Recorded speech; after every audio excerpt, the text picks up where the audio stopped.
Telangana group 1 mains ఆన్సర్స్‌లో ఏముండాలి? Mains exam త్వరలోనే ఉంది. 120 రోజుల్లో ఉంది. సో, మరి ఈ 120 రోజుల్లో మీరు ప్రతిరోజు కనీసం ఒక 10 ప్రశ్నలన్నా ప్రాక్టీస్ చేయాలి. మొత్తం మీద ఒక 750 క్వెషన్స్‌కి మీరు ప్రాక్టీస్ చేయగలిగితే మీ ఆన్సర్ రైటింగ్ అనేది పర్ఫెక్షన్ అవుతుంది. మీరు 563 మంది ర్యాంకర్‌లో మీరు కూడా ఒకరుగా ఉండగలుగుతారు. సో, మన రాసే ఆన్సర్స్‌లో ఏముండాలంటే ఫండమెంటల్‌గా ఆన్సర్ బేసిక్ స్ట్రక్చర్ అనేది ఒక ఇంట్రడక్టరీ లైన్స్ తోటి, మెయిన్ బాడీ తోటి అండ్ కంక్లూడింగ్ అబ్జర్వేషన్స్ తోటి ఉంటుంది. ఇంట్రడక్టరీ లైన్స్ అనేవి ఒక 3, 4 లైన్స్ ఉంటాయి.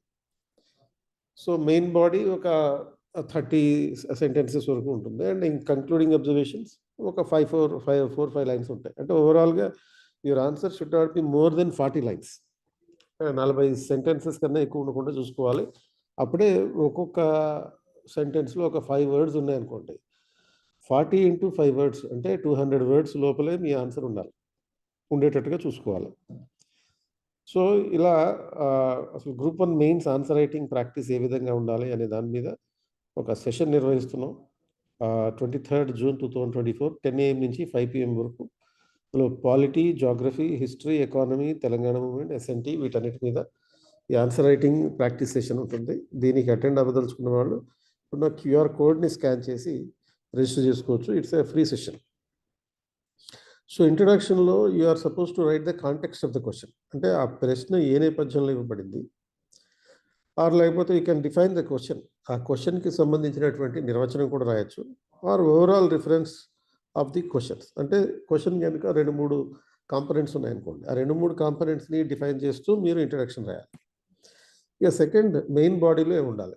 సో, ఆర్గ్యుమెంట్స్ ఉండాలన్నమాట. క్వెషన్‌కి సంబంధించినటువంటి ఆర్గ్యుమెంట్స్ ఫార్ అండ్ అగైన్స్ట్ గాని, or only in favour of the question గాని, ఆర్ అగైన్స్ట్ ది క్వెషన్ గాని, క్వెషన్ రిక్వైర్మెంట్‌ని బట్టి ఉంటాయి.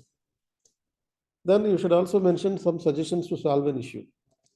అలాగే కమిటీస్ రికమెండేషన్స్ కంపల్సరీగా మెన్షన్ చేయాలి. సెకండ్ ఏఆర్‌సీ రికమెండేషన్స్ ఉన్నాయి. సో, సుమారుగా ఒక 15 రిపోర్ట్స్ ఇచ్చారు ఈ సెకండ్ ఏఆర్‌సీ వాళ్ళు. ఆ రికమెండేషన్స్ ఇన్కార్పొరేట్ చేయాలి. ఇప్పుడు పేపర్ 6కి సంబంధించి మీరు ఆన్సర్స్ రాస్తుంటే కొన్ని కమిటీలు సిరీస్ ఆఫ్ కమిటీస్ వస్తాయి. ఆ కమిటీ రికమెండేషన్స్ అన్నీ కూడా మీ మైండ్‌లో ఉండాలి. దెన్ వాటన్నిటిని అవసరాన్ని బట్టి ఇంట్రడక్షన్‌లో గాని, కంక్లూజన్‌లో గాని, మెయిన్ బాడీలో గాని ఇంక్లూడ్ చేసే విధంగా ఉండాలి. ఇక ఫైనల్‌గా కంక్లూజన్ అనేది ఫ్యూచరిస్టిక్‌గా గాని, ఒక భవిష్యత్ పట్ల ఆశావహ దృక్పథాన్ని కలిగించే విధంగా గాని, ఈ కంక్లూడింగ్ అబ్జర్వేషన్స్ అనేవి ఉండాలి.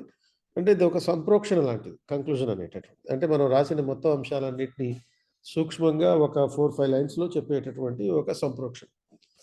సో, ఆ పర్స్పెక్టివ్‌లో గనక మీరు ఆన్సర్ రాసినప్పుడు సైంటిఫిక్‌గా మీకు ఒక 10 మార్క్స్ క్వెషన్‌కి మినిమమ్ ఒక 7, 8 మార్క్స్ కూడా సాధించడానికి అవకాశం ఉంది. కాకపోతే మీరు మొత్తం 15 క్వెషన్స్‌కి అదే పద్ధతిలో ఆన్సర్ రాయగలగాలి. ఎలాంటి డీవియేషన్ లేకుండా. సో, ఇది ఏ విధంగా ఈ ప్రాక్టీస్ జరగాలనే దానికి సంబంధించి ఈ 23 జూన్ ఆహ్, రోజున మేము ఈ సెషన్ పెడుతున్నాం. మీరు అటెండ్ అయ్యి దానికి సంబంధించినటువంటి టెక్నిక్స్ నేర్చుకోవచ్చు.